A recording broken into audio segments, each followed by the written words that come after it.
međunarodni naši partneri su veoma nezadovoljni sa rezultatima rada Šukovića i Novovića. Šukoviću se stavlja na teret zašto nije otvorio istragu o okolnostima kako je Ljubo Milović napustio državu Crnu Goru, iako je bio već tada od strane međunarodnih partnera lociran kao jedan od ključnih ljudi Kavačkog klana. Ali govorim za njega, baš jer je Šukoviću direktno rečeno.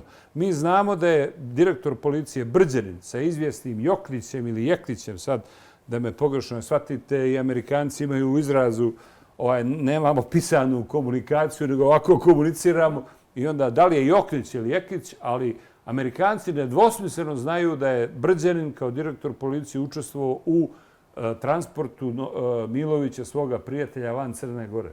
I tražio Šukovića istragu, praktično hapšenje Brđanina i tih ljudi koji su učestvovali u tome.